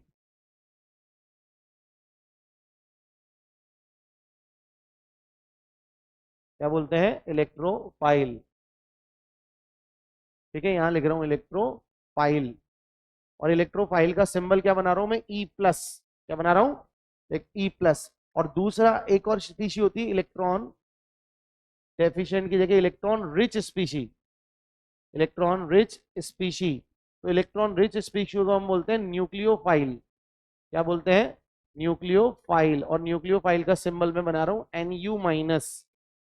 न्यूक्लियोफाइल का सिंबल मैं क्या बना रहा हूं? NU minus. तो इलेक्ट्रॉन डेफिशिएंट स्पीशी जो होगी वो इलेक्ट्रॉन फाइल होगी। इलेक्ट्रॉन फाइल मतलब है इलेक्ट्रॉन लविंग। क्या मतलब होता है? Electron loving. लविंग इलेक्ट्रॉन को लव कौन करेगा? जो इलेक्ट्रॉन डेफिशिएंट होगा या जो इलेक्ट्रॉन रिच होगा? जिसके पास उस चीज की कमी होगी वही तो opposite charge, opposite behaviour attracts each other. Yes और नॉट? तो वैसे ही मैं कहूंगा कि इसके पास इलेक्ट्रॉन की कमी है, तो इसीलिए ये इलेक्ट्रोफाइल होगा। इलेक्ट्रोफाइल का मतलब क्या है? Electron loving. क्या मतलब होगा? Electron loving species. यस और नॉट? जबकि न्यूक्लियोफाइल कौन होगा? Nucleus loving. बोलो यस और नॉट? अब न्यूक्लियस तो ऑब्वियसली न्यूक्लियस यहाँ सिंबॉलिकली बोला जा रहा है। न्यूक्लियस का मतलब है पॉजिटिव। न्यूक्लियस पे कौन सा चार्ज होता है? पॉजिटिव। तो पॉजिटिव लविंग कौन होगा? जो इलेक्ट्रॉन रिच होगा या जो इलेक्ट्रॉन डेफिशिएंट होगा? Electron rich. बोलो, अगर आप इलेक्ट्रॉन रिच हो तो क्या आप पॉजिटिव लविंग होंगे? न्यूक्लियस लविंग होंगे। और न्यूक्लियस लविंग क्या कहलाएगा? न्यूक्लियोफाइल। क्या कहलाएगा? जबकि इलेक्ट्रॉन डेफिशिएंट स्पीशीज जो होगी वो क्या होगी? इलेक्ट्रॉन लविंग यानी इलेक्ट्रोफाइल। फाइल मतलब लविंग। Is that clear? तो क्या मैं बोल सकता हूं कार्बोकेटायन और कार्बन फ्री रेडिकल दोनों ही सिंबॉलिक लिख रहा हूं, कार्बोकेटायन और carbon free radical they are electrophiles in nature? बोलो हाँ या ना। प्रूव करो कैसे? क्योंकि दोनों का सर इनकम्प्लीट ऑक्टेट है। इसके पास 7 इलेक्ट्रॉन थे, इसके पास 6 इलेक्ट्रॉन थे। तो जिसके पास 6 और जिसके पास 7 इलेक्ट्रॉन होंगे, क्या उसके पास इलेक्ट्रॉन डेफिशिएंसी होगी? तो क्या इलेक्ट्रॉन जो भी देने वाली स्पीशीज, देने वाली ग्रुप होंगे वो इसकी स्टेबिलिटी बढ़ाएंगे? बोलो हाँ या ना। जबकि कार्बन आयन जो होता है वो कार्बन आयन बच्चों सिंबॉलिक लिख रहा हूं सी पे माइनस मतलब कार्बन आयन। कार्बन आयन एक न्यूक्लियस लविंग स्पीशी है। अब क्यों है ऐसा? लॉजिक पहले समझना जरा ध्यान से। जैसे मान लो, फिर वापस से मैं इस पर आऊंगा। एग्जाम्पल कितने हो चुके हैं? 6। तो जैसे 7वां एग्जाम्पल देखो। मान लो मैंने बोला कार्बन आयन। अब समझना जरा ध्यान से, CH3 और CH3 या यहीं पर बना देता हूँ यार, है ना, उसी पे बना देता हूँ यहीं पर। जैसे कार्बन आयन, अब कार्बन आयन पे मान लो मैंने यहाँ पर लगा दिया कोई भी आर ग्रुप लगा दिया, आर आर आर। अब बताइए टोटल कितने इलेक्ट्रॉन हो गए यहाँ पर? एक बॉन्ड में कितने इलेक्ट्रॉन? एक बॉन्ड में कितने इलेक्ट्रॉन? तो 2 बॉन्ड में, तो 3 बॉन्ड में, अब आपको नहीं लग रहा यहाँ पर ऑर्बिटल में 2 इलेक्ट्रॉन और आ गए क्योंकि नेगेटिव चार्ज है। नेगेटिव का मतलब टोटल इलेक्ट्रॉन कितने होते हैं? 2। कितने इलेक्ट्रॉन होते हैं? 2। तो यहाँ पर मैं कहूंगा टोटल इलेक्ट्रॉन कितने हो जाएंगे? 8। कितने हो जाएंगे? 8। आप बोलोगे सर ऐसा क्यों? नेगेटिव में 2 इलेक्ट्रॉन क्यों? नेगेटिव में तो एक ही होना चाहिए। तो भाई इसलिए 2 होंगे क्योंकि एक इलेक्ट्रॉन तो उसके पास खुद के पास है, एक वो कहीं और से लाया भी तो होगा। ऐसे समझो, जैसे देखो मान लो 2 बॉन्ड 2 इलेक्ट्रॉन है, अब मैंने इस बॉन्ड को तोड़ दिया, तब सपोज करना इस बॉन्ड को तोड़ दिया, किसकी तरफ तोड़ दिया? बी की तरफ। तो आपको नहीं लग रहा ए पे आ जाएगा प्लस और बी पे क्या आ जाएगा? माइनस। अब बताओ बी टोटल दोनों के दोनों इलेक्ट्रॉन किस पर आ जाएंगे? तो ए, अब देखो ए बी के बीच में बॉन्ड है, इसका मतलब है टोटल 2 इलेक्ट्रॉन शेयर किए जा रहे हैं। ए ने 1 इलेक्ट्रॉन शेयर किया और बी ने 1 इलेक्ट्रॉन शेयर किया, तो दोनों ने इलेक्ट्रॉन शेयर किए। अब जब बॉन्ड टूटने का समय आया तो दोनों इलेक्ट्रॉन बी की तरफ शिफ्ट हो गए, तो एक के इलेक्ट्रॉन के कारण उस जो इलेक्ट्रॉन बी पर जाएगा क्या वो एक नेगेटिव चार्ज क्रिएट करेगा? क्योंकि आपके खुद के इलेक्ट्रॉन के रिस्पेक्ट में तो आपके पास प्रोटॉन्स होते हैं ना, प्रोटॉन्स होते हैं, तो इलेक्ट्रॉन प्रोटॉन मिलाकर क्या हो जाता है? Atom neutral. तो खुद के इलेक्ट्रॉन की वजह से कोई चार्ज नहीं होगा, लेकिन जो आप दूसरों से लेकर आओगे वो आपका एक माइनस चार्ज क्रिएट करेगा। यानी बी के खुद के इलेक्ट्रॉन की वजह से कोई चार्ज नहीं आया, वो जो ए का इलेक्ट्रॉन इस पर शिफ्ट हो गया है वो इस पर नेगेटिव क्रिएट कर रहा है। लॉजिक समझ में आ गया? नेगेटिव में 2 इलेक्ट्रॉन कैसे आए? आ गया क्या? अब आप मुझे एक बात बताओ कि टोटल इलेक्ट्रॉन कितने हो गए? एक बॉन्ड में 2, 2 4, 2 6 और एक लोन पेयर। इसको मैं क्या बोलूंगा? Lone pair. क्या बोलूंगा? तो अब आप ही मुझे बताइए, लोन पेयर होने के कारण टोटल 8 इलेक्ट्रॉन हो गए, यानी ऑक्टेट कंप्लीट है या इनकम्प्लीट है? कंप्लीट है या इनकम्प्लीट है? अब आप बताओ कंप्लीट ऑक्टेट है तो क्या मैं बोल सकता हूं कि एक तो ऑक्टेट कंप्लीट है, यानी ये इन इलेक्ट्रॉन डेफिशिएंट तो नहीं माना जा सकता? माना जाएगा क्या? दूसरा, इस पर इलेक्ट्रॉन पर नेगेटिव चार्ज और आ रहा है कार्बन पर, तो नेगेटिव चार्ज इलेक्ट्रॉन रिच को रिप्रेजेंट करता है या डेफिशिएंट को? तो अगर ये इलेक्ट्रॉन रिच है तो क्या मैं इसको न्यूक्लियोफाइल बोल सकता हूं? क्या बोल सकता हूं? तो समझ में आ गया कार्बन आयन को अपन ने न्यूक्लियोफाइल क्यों बोला? बोलो बेटा। अच्छा, कार्बन आयन को हम न्यूक्लियोफाइल के साथ साथ लुईस बेस भी बोल सकते हैं। क्या बोल सकते हैं? क्या होते हैं लुईस बेस? जब कोई लोन पेयर डोनेट करता है तो लुईस बेस, और जब लोन पेयर एक्सेप्ट करता है तो लुईस एसिड। तो अब आप मुझे बताइए लोन पेयर डोनेट कौन करेगा? जिसके पास लोन पेयर होंगे या नहीं होंगे? भाई मैं बोल रहा हूँ मुझे 100 रुपए दे दो, मान लो आपसे मैं बोरो करना चाहता हूँ, तो भाई आप तभी दे पाओगे ना जब आपके पास जेब में अभी रखे होंगे। यस और नॉट? तो इसका मतलब जिसके पास लोन पेयर है वही तो लोन पेयर डोनर बन सकता है। तो carbanion is nucleophile as well as Lewis base. Lewis base भी। अब ये छोटी छोटी बातें पूछेगा आपसे, जैसे कि मैं आपको कार्बोकेटाइन पूछूं, तो क्या आप कार्बोकेटाइन को, बच्चों ध्यान से देखना, क्या कार्बोकेटाइन को आप एक लुईस एसिड बोल सकते हो? क्या बोल सकते हो? लुईस एसिड का मतलब क्या है? Lone pair acceptor. Lone pair acceptor. Lone pair acceptor क्यों? क्योंकि क्या इसके पास एक वैकेंट पी ऑर्बिटल है? कितने इलेक्ट्रॉन थे इसके पास टोटल? 6। कितने इलेक्ट्रॉन थे? अब बताओ 6 इलेक्ट्रॉन है तो क्या 2 इलेक्ट्रॉन लेने की जगह खाली पड़ी हुई है? बताइए 2 इलेक्ट्रॉन लेने की जगह खाली पड़ी हुई है, तो क्या लोन पेयर एक्सेप्टर बन सकता है?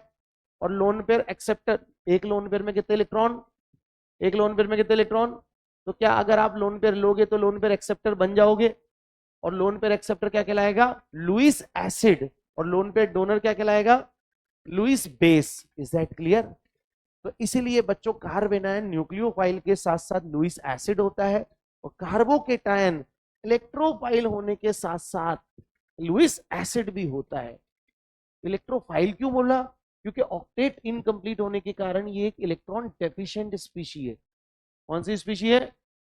और इलेक्ट्रॉन डेफिशिएंट स्पीशी को क्या मैं इलेक्ट्रॉन लविंग कह सकता हूं?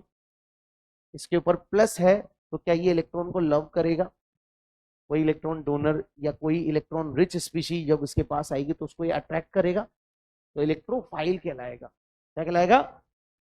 और अगर लोन पेयर ले लिया इसने तो फिर ये लुईस एसिड भी कहलाएगा। बोलो। अब तुम मुझे बताओ फ्री रेडिकल क्या होगा? फ्री रेडिकल क्या होगा? क्या ये इलेक्ट्रोफाइल होगा या न्यूक्लियोफाइल होगा या नहीं होगा दोनों ही। क्या बच्चों ये इलेक्ट्रोफाइल होगा? आया ना? इलेक्ट्रोफाइल होगा बेटा, यस, क्योंकि यहां पर भले ही चार्ज नहीं है पर फिर भी इनकम्प्लीट ऑक्टेट है। कितने इलेक्ट्रॉन थे? 7। यानी ये अभी भी इलेक्ट्रॉन लविंग होगा न्यूट्रल होने के बावजूद, क्योंकि इसका ऑक्टेट इनकम्प्लीट है। मेरी बात समझ में आई क्या? सच्ची? अब बताओ लुईस एसिड या लुईस बेस होगा क्या?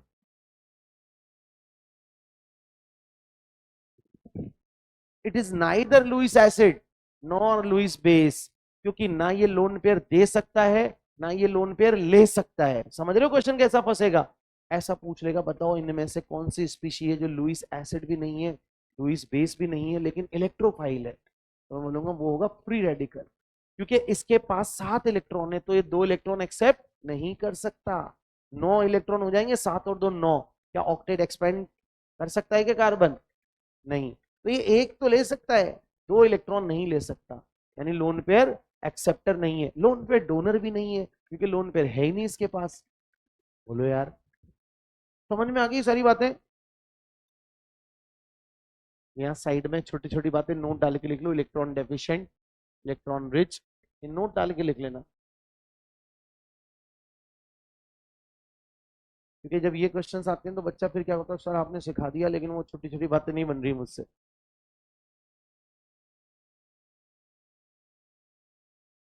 कार्बन आयन में? हाँ। हाँ। ऐसे आया? वही मैं बोल रहा हूँ कि, वही मैं कह रहा हूँ, कार्बन आयन कोई सोचो ना, सोचो यहाँ पर कार्बन था, क्या था? बी को आप कार्बन मानो, तो अगर वो उसकी तरफ बॉन्ड टूटा होगा, कार्बन की तरफ बॉन्ड टूटा होगा, तो दोनों इलेक्ट्रॉन किस पर आगे होंगे? बी पर, और बी को मैं क्या मान रहा हूँ? कार्बन। इस तरह से बना होगा कार्बन आयन। है समझ में? Right.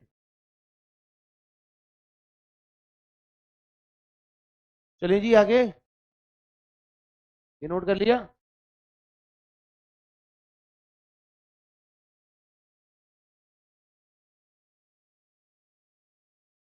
चले? कितने एग्जाम्पल हो गए? 6।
करो भाई दिमाग लगा के।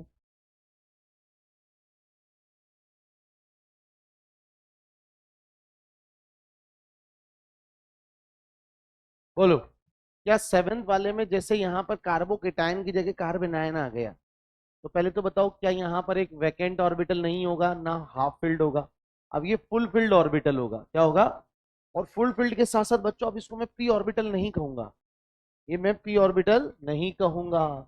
यहाँ पर मैं सिंपल एक अलग से डायग्राम बना रहा हूँ, इधर देखो। यहाँ पर एक ये अब ये हाइब्रिड ऑर्बिटल की तरह बिहेव करेगा। किसकी तरह बिहेव करेगा, हाइब्रिड, क्योंकि लोन पेयर हाइब्रिडाइजेशन में पार्टिसिपेट करता है। देखो केटायन में 0 इलेक्ट्रॉन थे, पी ऑर्बिटल।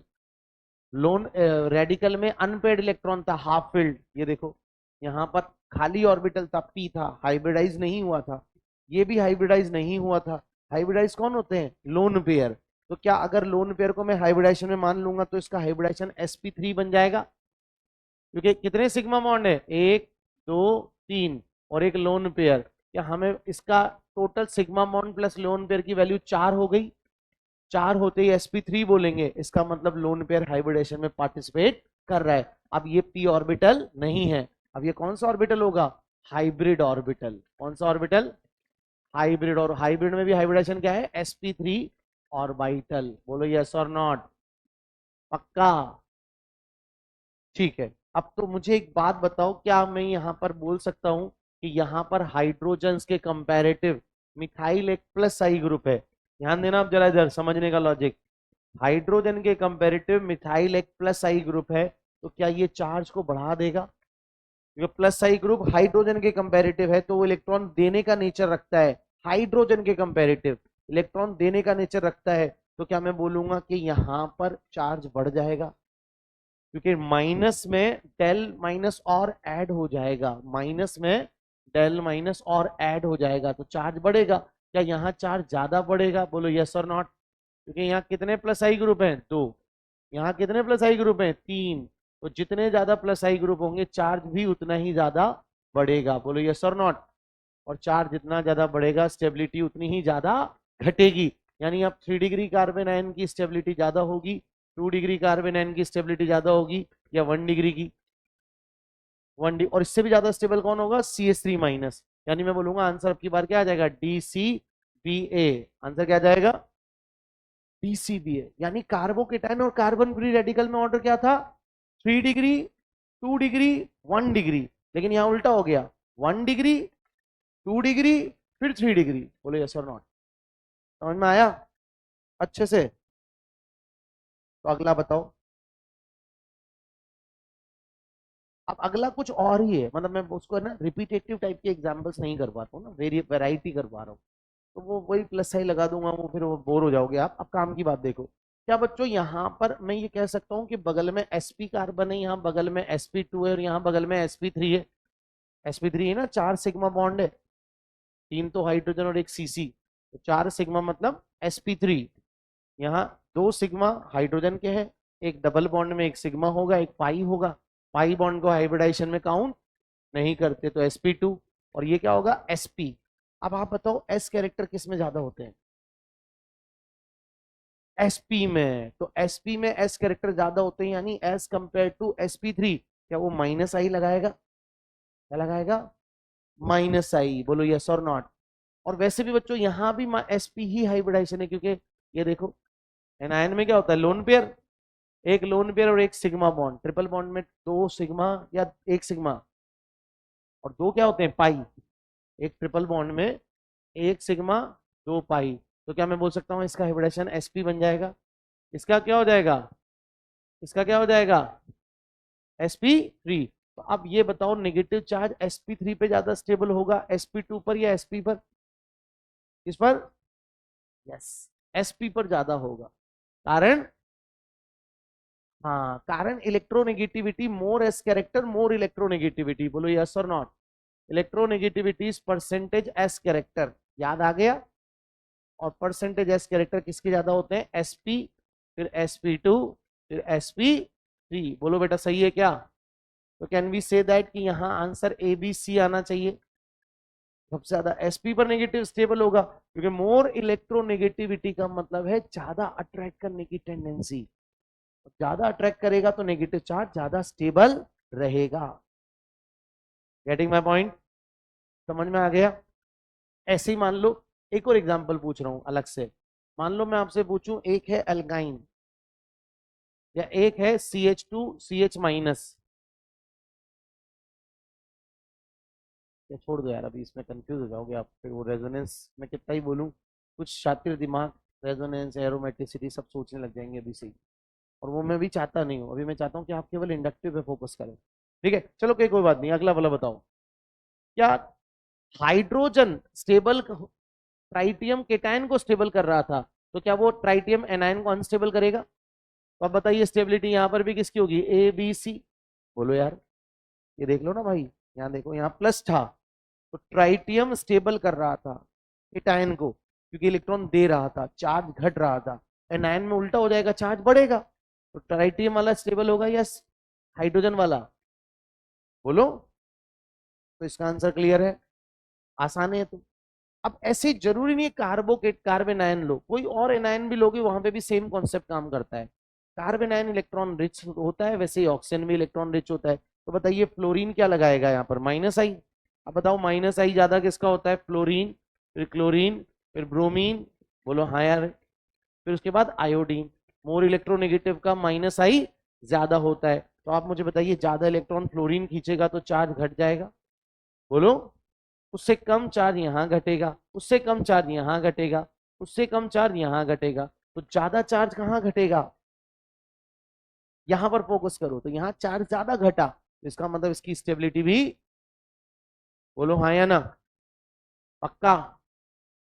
कोई प्रॉब्लम? तो बच्चों ये का यही कंसेप्ट आप कार्बन पर नेगेटिव जैसे बनाया, वैसे ऑक्सीजन पर नेगेटिव बनाकर या दूसरे एटम पर नेगेटिव बनाकर भी स्टेबिलिटी निकाल सकते हो। अब ये मैं क्यों बता रहा हूं, क्योंकि अभी अभी हमें एसिडिक स्ट्रेंथ भी पढ़नी है। क्या पढ़नी है? Acidic strength. एसिडिक स्ट्रेंथ भी इंडक्टिव इफेक्ट के बेसिस पर निकाली जा सकती है। किसके बेसिस पर? इंडक्टिव इफेक्ट के बेसिस पर। तो पहले इतना नोट करो, फिर एसिडिक स्ट्रेंथ भी पढ़ लेते हैं हाथों हाथ, एसिड और बेस।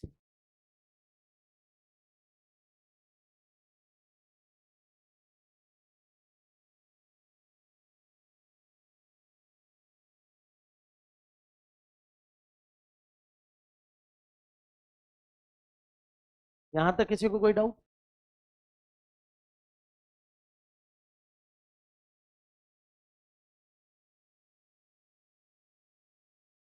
चले आगे, नोट कर लिया? तो पहले तो ये लिख लो कि क्या सीखा हमने। हमने सीखा स्टेबिलिटी ऑफ कार्बोकेटायन और carbon free radical directly proportional होगी किससे? +I इफेक्ट से। कौन से इफेक्ट से? +I से। और बच्चों इनवर्सली प्रोपोर्शनल होगी -I से। बोलो हाँ या ना? केटायन और रेडिकल दोनों इलेक्ट्रॉन डेफिशिएंट है, तो +I वाले ग्रुप इसकी स्टेबिलिटी बढ़ाएंगे, -I वाले घटाएंगे। जबकि stability of carbon ion, stability of carb anion directly proportional हो जाएगी -I के, इनवर्सली प्रोपोर्शनल टू +I के। बोलो हाँ या ना? ये हम बोल सकते हैं बच्चों। यहाँ उल्टा क्यों कर दिया? क्योंकि कार्बन आयन बच्चों इलेक्ट्रॉन रिच होता है, कार्बन आयन इलेक्ट्रॉन रिच होता है, तो रिच को इलेक्ट्रॉन विड्रॉ करने वाला -I वाला ग्रुप स्टेबल करेगा, जबकि +I इलेक्ट्रॉन डोनेट करेगा तो देने वाला चार्ज बढ़ा देगा, और चार्ज बढ़ेगा तो स्टेबिलिटी घटेगी। क्या ये कॉन्सेप्ट समझ में आ गया? मतलब जो हमने एग्जांपल सीखे उसके बेसिस पे हमने कंक्लूजन निकाला कि कार्बोकेटायन और कार्बन फ्री रेडिकल दोनों के दोनों क्या होते हैं, इलेक्ट्रॉन डेफिशिएंट। क्या होते हैं? Electron deficient. और डेफिशिएंट को देने वाले ग्रुप स्टेबल करेंगे, लेने वाले अनस्टेबल कर देंगे।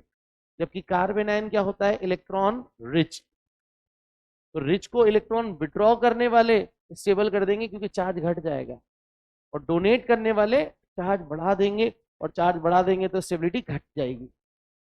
क्या ये कंक्लूजन निकाला जा सकता है? हाँ या ना?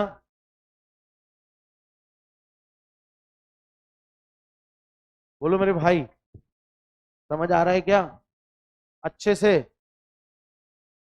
अब हम पढ़ेंगे एसिडिक स्ट्रेंथ। क्या पढ़ेंगे? पहले मैं एसिडिक स्ट्रेंथ की थ्योरी समझा देता हूँ, फिर मैं आपको इंडक्टिव इफेक्ट के बेसिस पर उसको निकालना सिखाऊंगा, है ना। वैसे वो इतना समझ में आ गया ना, तो अब मुझसे आपको पूछने की जरूरत ही नहीं पड़ेगी, आप खुद आगे बढ़कर आंसर बोलोगे, तो सर इसका आंसर तो ये है। तो चले एसिडिक स्ट्रेंथ निकालें, इसको नोट कर लो फटाफट से।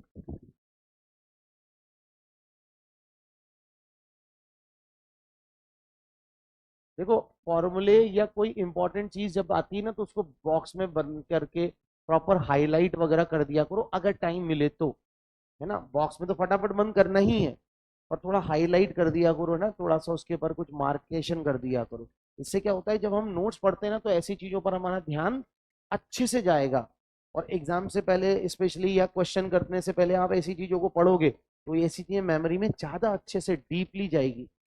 इसलिए बॉक्स में बंद करके डिफरेंट कलर से हाईलाइट करके कोशिश किया करो। इससे क्या होता है, हमारा दिमाग थोड़ा सा वहां पर ज्यादा अटेंशन लेता है। चले आगे, बोलो भाई। चलिए हेडिंग डाल दीजिए, एसिडिक स्ट्रेंथ। Acidic strength. बच्चों एसिडिक स्ट्रेंथ है क्या? लॉजिक समझना। एसिडिक स्ट्रेंथ क्या है, कि मान लीजिए कोई एच ए नाम का एसिड है, कोई एच ए नाम का एसिड है, कोई एच ए नाम का एसिड है। इस कंपाउंड का स्ट्रक्चर क्या है, एच और ए। अब एक कुछ भी हो सकता है ना, पर अभी उसके अंदर कोई एच जुड़ा है जो एसिडिक अगर है, तो बताओ क्या एसिड क्या होते हैं, जो एच प्लस निकाल ले। बोलो हाँ या ना।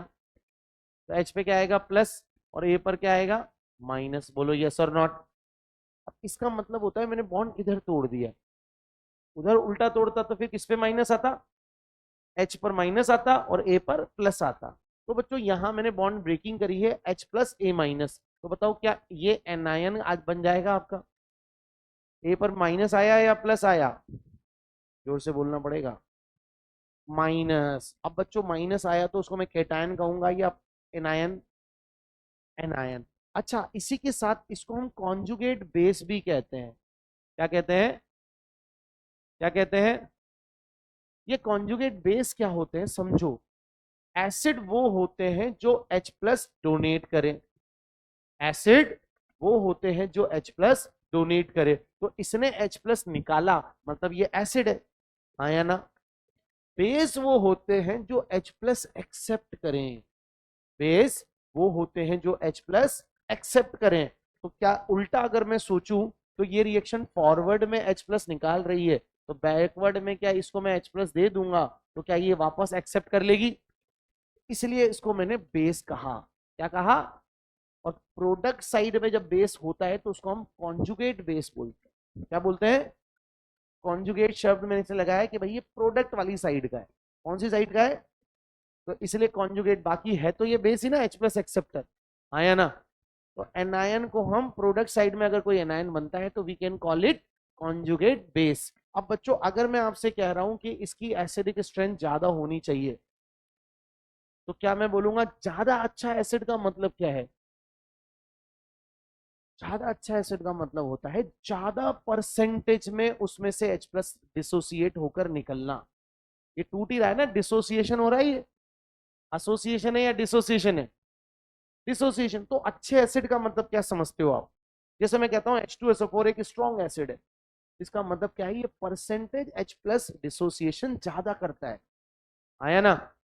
अब देखो H2SO4 का मतलब, ये कंफ्यूज मत हो जाना तो सर H2SO4 HCl से या HF से अच्छा एसिड है, क्योंकि उसके पास दो H है, H2SO4, और HCl के पास तो एक ही H प्लस है, तो एक ही निकालेगा, तो कम परसेंटेज की बात चल रही है किसकी।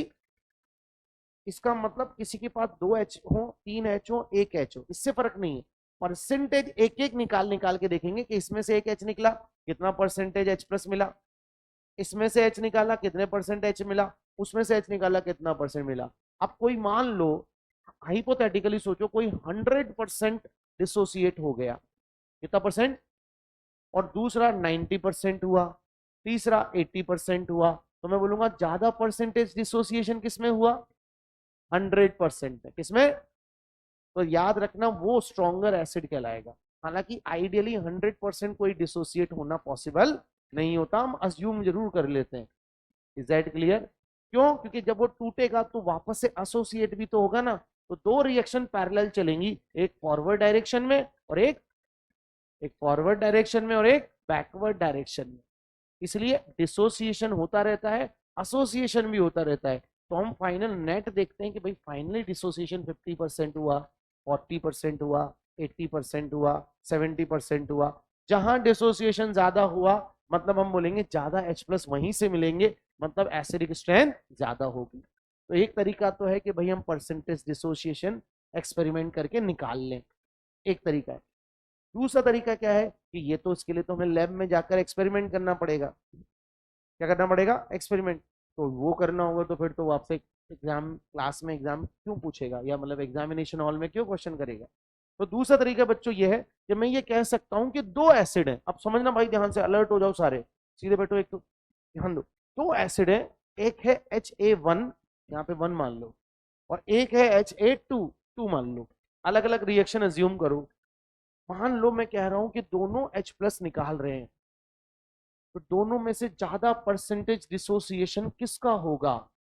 आप कहोगे सर जब चार्ज आता है ना तो स्टेबिलिटी घटती है, ये मैं सीख चुका हूं। चार्ज आता है तो स्टेबिलिटी घटती है। तो अगर कोई प्लस आई ग्रुप या माइनस आई ग्रुप जो भी उस पर लगा हुआ होगा, अगर कैसे भी करके A1 एनायन मान लीजिए ज्यादा स्टेबल है A2 एनायन से, कौन से एनायन से? तो इसका मतलब मैं ये कहूंगा कि A1 एनायन, या ऐसे सोचो, मान लो मैं बोलूं acidic strength of Ha1 is greater than Ha2, तो आप कहोगे इसका जो एनायन होगा माइनस H+ करने के बाद, इसके A2 एनायन से वो ज्यादा स्टेबल होना चाहिए या कम? बोलो हाँ या ना। क्या मैं बोल सकता हूं इसकी स्टेबिलिटी ऑफ एनायन ज्यादा होनी चाहिए, तभी तो ये ज्यादा जल्दी नीचे आएगा?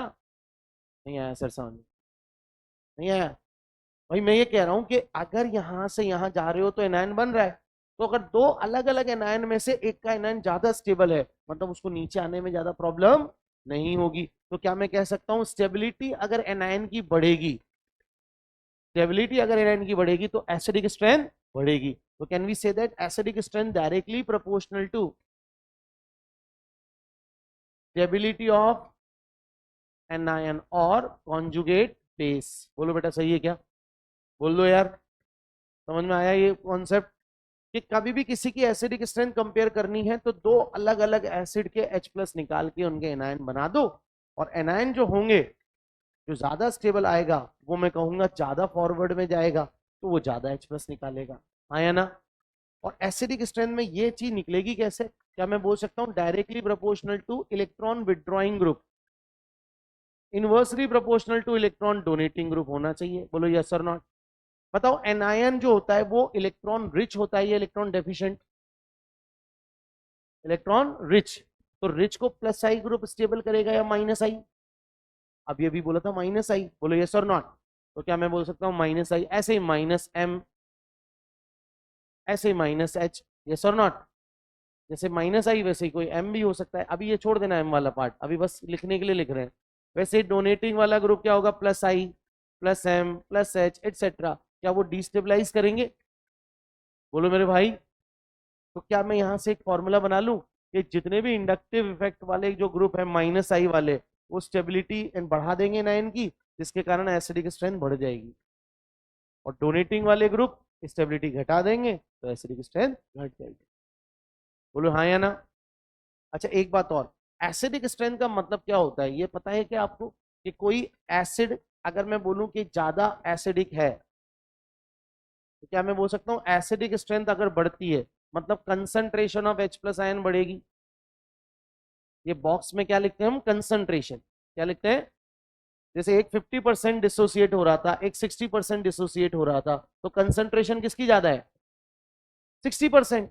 यानी कंसंट्रेशन आयन जिसकी ज्यादा होगी उसकी एसिडिक स्ट्रेंथ भी ज्यादा होगी, और जिसकी H+ आयन की कंसंट्रेशन ज्यादा होगी उसकी पीएच कम होगी, उसकी पीएच कम होगी, के ए ज्यादा होगी और पी के ए कम होगी। बोलो यस और नॉट। अब इसको समझ लेना भाई, देखो पी, ये पीएच क्या होती है? आप पढ़ोगे इनऑर्गेनिक केमिस्ट्री और फिजिकल केमिस्ट्री में, minus log of H plus ion. अब H प्लस की कंसेंट्रेशन बढ़ रही है तो क्या उसका माइनस लॉग या एंटी लॉग घटेगा? दोबारा सुनो, अगर H प्लस आयन की कंसेंट्रेशन बढ़ रही है तो उसका एंटी लॉग घटेगा ना? बोलो यार। अगर मैं आपसे कह रहा हूं कि H प्लस आयन की कंसेंट्रेशन बढ़ रही है, इसका मतलब पीएच घट रहा है, यानी एक का पीएच 4, एक का पीएच 3, तो किसका पीएच कम है? 3। तो किसकी एसिडिक स्ट्रेंथ ज्यादा मानी जाएगी? 3। इसलिए तो बोलते हैं 7 से नीचे आते हैं तो पीएच घटती है और एसिडिक स्ट्रेंथ बढ़ती है ना? अब ये के और पीके क्या होता है बच्चों? याद रखना, जो एसिडिक स्ट्रेंथ होती है, एसिडिक स्ट्रेंथ जो होती है, एसिडिक स्ट्रेंथ जो होती है वो डायरेक्टली प्रोपोर्शनल होती है के ए के, और इनवर्सली प्रोपोर्शनल होती है पी के ए के। इसके पी के ए के। ठीक है, तो इसको भी बॉक्स में बंद कर लूं। ये क्या है सर? के पी के क्या है? देखो, जो के पी के है ना, पी के, वो माइनस लॉग ऑफ के ए है, माइनस लॉग ऑफ के। और ये के क्या है सर? पहले के तो समझाओ। तो के क्या होता है? Dissociation constant. डिसोसिएशन कांस्टेंट मतलब concentration of product divide by concentration of reactant. बोलो यस और नॉट। भाई यहाँ प्रोडक्ट की कंसंट्रेशन ले लूं और यहाँ रिएक्टेंट की कंसंट्रेशन ले लूं, तो बताओ प्रोडक्ट की कंसंट्रेशन में क्या क्या आ जाएगा? Concentration of H plus ion, concentration of A minus ion, बोलो यस और not, divide by concentration of reactant. कौन है रिएक्टेंट? बोलो मेरी बात समझ में आ गई? तो के ए बढ़ रहा है तो H प्लस आयन के बढ़ने से के क्यों बढ़ता है? समझ में आ रहा है? बताओ, क्या के H प्लस आयन बढ़ रही मतलब के की वैल्यू बढ़ेगी, और के बढ़ेगा तो पी के घटेगा। तो इसलिए निकल के आया, ज्यादा एसिडिक स्ट्रेंथ का मतलब है ज्यादा H प्लस आयन, पीएच कम होना, के ज्यादा होना और पी के कम होना। आया समझ में? तो एक नहीं 5 क्वेश्चन पूछे जा सकते हैं। किसी की एसिडिक स्ट्रेंथ ज्यादा है तो इसकी जगह आपसे पूछा जा सकता है कि H प्लस आयन किसके ज्यादा होंगे? किसके ज्यादा होंगे? जिसकी एसिडिक स्ट्रेंथ ज्यादा होगी। ऐसे ही पीएच किसकी ज्यादा होगी? जिसकी एसिडिक स्ट्रेंथ कम होगी। के किसका ज्यादा होगा? जिसकी एसिडिक स्ट्रेंथ ज्यादा होगी। पीके किसका ज्यादा होगा? जिसकी एसिडिक स्ट्रेंथ कम होगी। रिलेशन चेक कर लेना। तो मैं केवल ये सिखाऊंगा, इनमें से कोई भी क्वेश्चन आए तो जवाब दे दोगे क्या? देख लो फटाफट।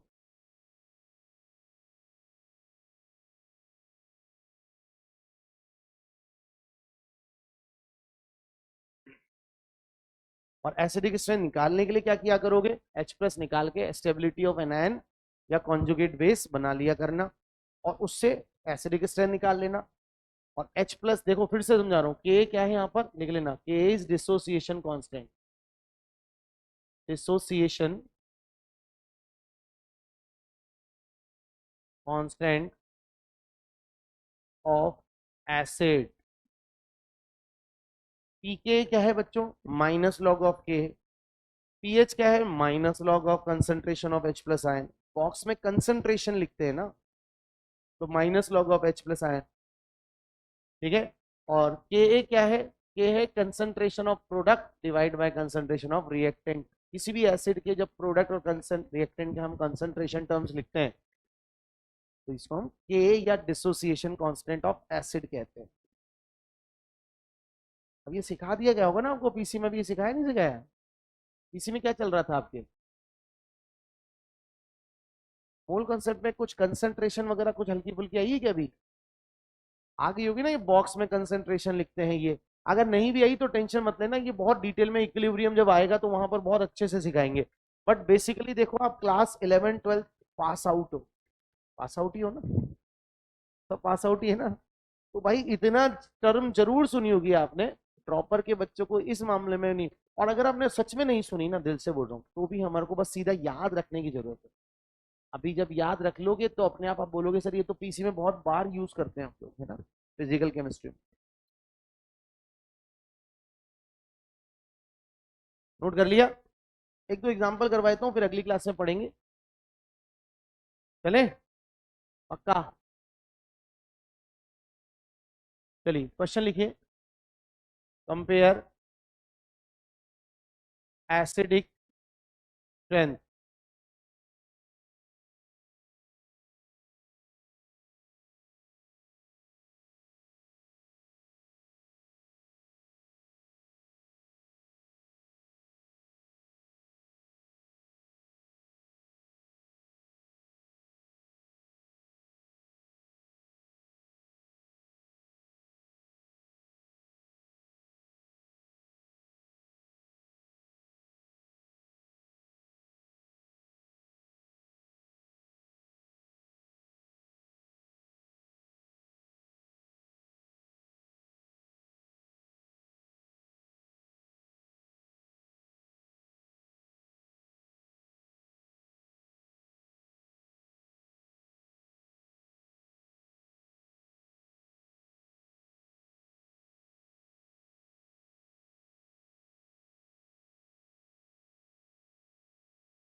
बोलो भाई कैसे करोगे? अगर आपसे बोल रहा है एसिडिक स्ट्रेंथ कंपेयर करो, तो आप इनको एसिड मान लो। एसिडिक स्ट्रेंथ तो तभी कंपेयर हो सकती है जब इनको हम एसिड मान लें। तो जैसे मैं इस कंपाउंड को एसिड मानूंगा तो मैं कहां से H प्लस निकालूंगा? ऑब्वियसली यहां से। भाई आप मुझे बताओ H प्लस कहां से निकाला जाता है? जहां से H प्लस निकलने के बाद negative charge relatively most stable हो। तो आप मुझे बताइए कार्बन पर नेगेटिव ज्यादा स्टेबल होता है या ऑक्सीजन पर? तो कहां से H प्लस नॉर्मली हम निकालते हैं? मोर इलेक्ट्रोनेगेटिव एटम से, या वहां से जहां पर H प्लस निकालने के बाद एनायन ज्यादा स्टेबल है। अब बताइए ऐसे ही मैं यहां से भी एनायन बना लूंगा। बोलो मेरे भाई यहां से भी एनायन बना लूंगा। क्या आपको मेरी बात समझ में आ रही है? बोलो बच्चों। अब आप मुझे बताइए यहां पर क्या आपको नहीं लग रहा एक प्लस आई ग्रुप है? एक मिथाइल एक प्लस आई लगा रहा है तो प्लस आई ग्रुप क्या चार्ज बढ़ा देगा? यहां पर चार्ज और बढ़ जाएगा, यहां पर चार्ज और बढ़ जाएगा, क्योंकि यहां कितने मिथाइल ग्रुप हैं? 3।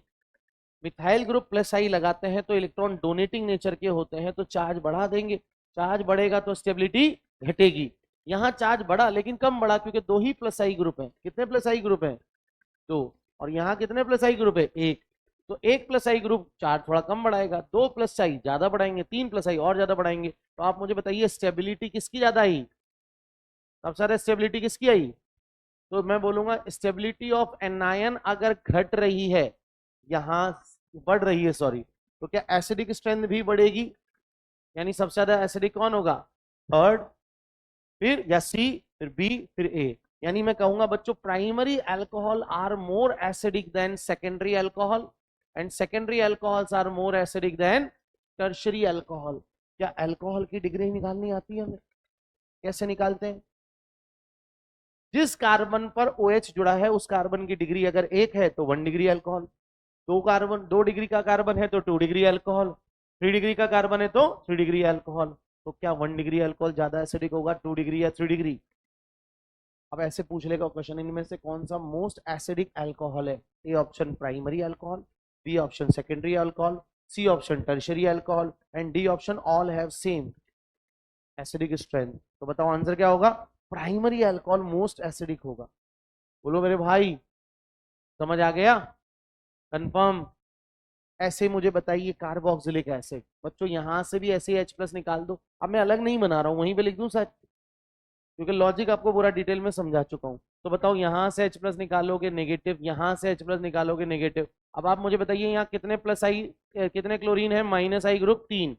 तो 3 माइनस आई ग्रुप बताओ क्या चार्ज को ज्यादा घटा देंगे? 2 माइनस आई ग्रुप बच्चों आपके कम घटाएंगे, और 1 माइनस आई और कम घटाएगा। तो बताइए कौन सा अल्कोहल सबसे, कौन सा कार्बोक्सिलिक एसिड सबसे ज्यादा एसिडिक होगा? बोलो यार। ठीक है बात? ठीक है बात? कितने बच्चों का आंसर यही होगा? क्योंकि गलत भी हो सकता है। पीछे कर लिया कुछ लोगों ने हाथ, बोले नहीं नहीं रुक जाओ रुक जाओ, देख लो पहले अच्छे से। बोलो भाई कितने बच्चों का आंसर यही है? हाँ सही है, डर क्यों रहे हो? हर बात में मत डरा करो। जब आंसर पे श्योर हो तो कंफर्म है कि भाई यहां से जब H प्लस निकलेगा तो 3 माइनस आई ग्रुप है, माइनस आई ग्रुप स्टेबिलिटी बढ़ाएंगे, तो एनायन की अगर स्टेबिलिटी बढ़ेगी तो एसिडिक स्ट्रेंथ बढ़ेगी। बोलो यार।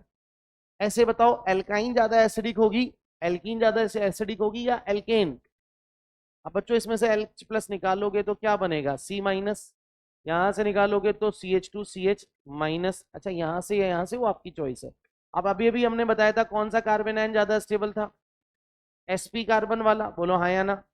फिर उसके बाद sp2, फिर उसके बाद sp3। तो बताओ ज्यादा एसिडिक वही होगा जिसके एनायन की स्टेबिलिटी ज्यादा थी। तो इसका मतलब ज्यादा एसिडिक स्ट्रेंथ किसकी आ जाएगी? सबसे ज्यादा एल्काइन, फिर एल्कीन, फिर एल्केन। नहीं आया सर समझ? मतलब उसका H प्लस निकाल के एनायन की स्टेबिलिटी चेक कर लेना, वो एनायन की स्टेबिलिटी का सेम ऑर्डर एसिडिक स्ट्रेंथ में चिपका देना। पक्का? कंफर्म? बताओ FCl Br या I? क्योंकि F यहां पर माइनस आई ज्यादा लगाएगा, फिर Cl, फिर Br, फिर I। सीधा आंसर लिख दूं ABCD। बोलो बेटा सही है। अब वही सारे इंडक्टिव इफेक्ट में जहां जहां नेगेटिव चार्ज था वहां पर हम उसको एसिड मान मान के एनायन की स्टेबिलिटी के सेम डायरेक्टली प्रोपोर्शनल लिख सकते हैं। बोलो। अब एसिडिक स्ट्रेंथ की जगह अगर Ka का ऑर्डर पूछा होता तो ये तो किसका ऑर्डर आया, एसिडिक स्ट्रेंथ का। बताओ के का यानी डिसोसिएशन ऑन कांस्टेंट का ऑर्डर पूछा होता तो ए बी सी डी, पीके का ऑर्डर पूछा होता तो ए उल्टा हो जाएगा आपकी बार, डी सी बी ए, उल्टा था ना। अभी अभी देखो हमने लिखा था यहाँ पर के ए और एसिडिक स्ट्रेंथ सेम आंसर, पीके में उल्टा आंसर। बोलो मेरे भाई, तो क्या एसिडिक स्ट्रेंथ निकालने के बाद ये सारे आंसर निकाल सकते हैं? जिसका एसिडिक स्ट्रेंथ ज्यादा है उसका H प्लस कंसंट्रेशन भी ज्यादा होगा, जिसका एसिडिक स्ट्रेंथ ज्यादा है उसका पीएच कम होगा, के ए ज्यादा होगा, पीके कम होगा। तो ये सारे क्वेश्चन एसिडिक स्ट्रेंथ निकल जाए उसके बाद बहुत सिंपल हो जाएंगे। ठीक है, thank you so much. DPP कौन सी देंगे होमवर्क? डीपीपी नंबर 9 और 10 भी है क्या? डीपीपी नंबर 9 होमवर्क है, और मॉड्यूल कर लो पूरा का पूरा, जितना हो सकता है 10 10 20 20 क्वेश्चन कम से कम, वैसे 30 लगाओगे ठीक रहेगा।